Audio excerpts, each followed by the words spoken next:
Friends இங்கே பாருங்கள், ஒரு 4-5 மணி நேரம் ஊறிடுச்சு கேழ்வரகு. நீங்கள் கடையிலேருந்து வாங்கினீங்கன்னா அப்படியே போட்டுருங்க. வீட்டில் இருந்து நம்ம எடுக்கிறோன்னா கொஞ்சம் அந்த அரிப்பாங்க தெரியுமா, அந்த மாதிரி அரிச்சிடுங்க.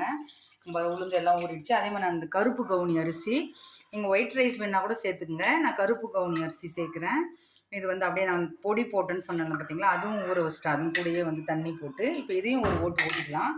நம்ம இப்போ இதை அரைச்சி ஒரு 5-6 ஹவர்ஸ் வந்து நம்ம புளிக்க வைக்கணும். ஏன்னா நம்ம சிறுதானியன்றதால நமக்கு சீக்கிரமே புளிச்சிடும். இது நான் கேழ்வரகு அந்த உளுந்து அரைச்சிட்டேன் ஃப்ரெண்ட்ஸ். இது அப்படியே கூட போடலாம். கொஞ்சம் நான் குறைன்னு அரைச்சிருந்தேன் ஃபஸ்ட்டே, கஞ்சிக்காக கொஞ்சம் நல்லா இருக்கணும். அதனால தான் ஒரு ஓட்டுறேன். இதை அப்படியே ஓட்டிட்டு இதில் போட்டுடலாம். இதையும் அரைச்சாச்சு. இங்கே பாருங்கள், இந்த பதத்துக்கு இருந்தால் தான் நமக்கு இட்லி நல்லா வரும். நல்லா இதில் ஒன்றா சேர்த்துருங்க. சேர்த்துட்டு இப்போ நம்ம உப்பு போட போகிறோம். அதில் உப்பு போட்டு கலக்கி வச்சிடலாம். ஒரு 5 ஹவர்ஸ் கிட்ட நமக்கு புளிக்கிறத பொறுத்து இருக்குது. நான் ராக் சால்ட் அந்த மாதிரி தான் போடுறேன். நல்லா கை வச்சே கலக்குங்க, அப்போ தான் நமக்கு இதுவாக இருக்கும். நீங்கள் வந்து இந்த கவுனி அரிசிக்கு பதிலாக ஒயிட் ரைஸ் கூட கொஞ்சமாக சேர்த்துக்கலாம்.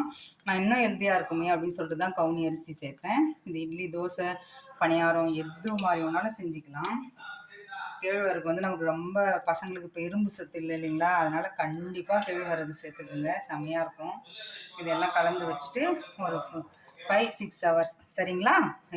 இங்கே பாருங்கள் ஃப்ரெண்ட்ஸ், நான் மாவு அரைச்சி நம்ம கரைச்சி வச்சோம் பார்த்தீங்களா, எப்படி புளிச்சு வந்திருக்கு. ஒரு நம்ம எப்பயுமே இந்த சிறுதானியம் போடுறோம் பார்த்தீங்களா, இது வந்து நம்ம நிறைய நேரம் ஊற வைக்க தேவையில்ல, புளிக்க வைக்க தேவையில்ல. ஒரு 5 ஹவர்ஸ் இல்லை 4 ஹவர்ஸ் அப்படியே நமக்கு வந்து புளிச்சு வந்துடும். இப்படி கலக்கிடுங்க.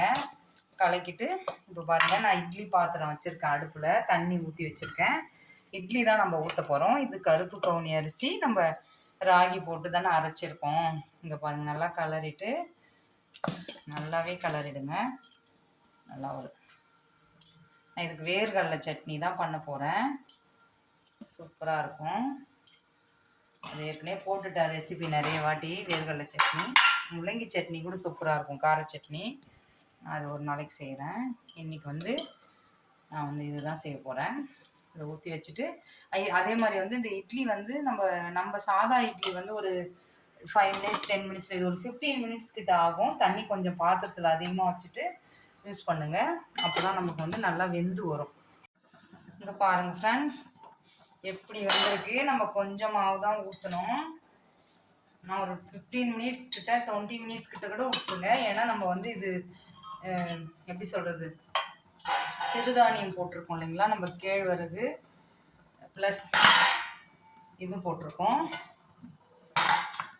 கருப்பு கவுனி அரிசி. நம்ம கொஞ்சம் வேகிறதுக்கு இதாகும். தண்ணி பாருங்கள், நான் நிறைய தான் வச்சேன், அதுக்கு தான் மறுபடியும் தண்ணி வச்சுருக்கேன். கடலை சட்னி அரைச்சிருக்கேன். கார சட்னி எது ஒன்றாலும் வைக்கலாம், நம்ம இஷ்டம் தான். இந்த சட்னி அந்த சட்னியில் இல்லை. ஆனால் இந்த வேர்க்கடலை சட்னி, கார சட்னி, முள்ளங்கி சட்னி, இந்த மாதிரி மிளகாய் சட்னி, இதெல்லாம் சூப்பராக இருக்கும். பூண்டு மிளகாய் சட்னி, இதெல்லாம் கொஞ்சம் ஆற விட்டு பாருங்கள், எதுவுமே ஒட்டலை பாருங்கள்.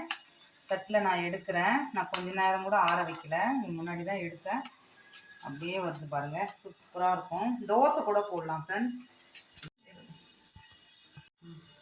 இங்கே பாருங்கள் ஃப்ரெண்ட்ஸ், சூடாக இருக்குது. நான் அந்த இட்லி அப்படியே வச்சுட்டேன். பாப்பாவுக்கு இப்போ வேண்டாமா, நான் தான் சாப்பிட்ணும். 4 இட்லி சாப்பிட முடியுமான்னு தெரியல, வச்சுருக்கேன். பாருங்கள், கூட முடியலைங்க ஃப்ரெண்ட்ஸ், சூப்பராக இருக்குது. இப்படி பூ போல வருது பார்த்தீங்களா, அவ்வளோதான். செம்மையாக இருக்கும், ட்ரை பண்ணி பாருங்கள். உண்மையாக ஃப்ரெண்ட்ஸ் அவ்வளோ டேஸ்ட்டாக இருக்குது. கண்டிப்பாக ட்ரை பண்ணுங்கள். எப்படி வந்ததுன்னு சொல்லுங்கள். லைக் பண்ணுங்கள், ஷேர் பண்ணுங்கள், சப்ஸ்கிரைப் பண்ணுங்கள். நெக்ஸ்ட் வீடியோவில் பார்க்கலாம். பாய்.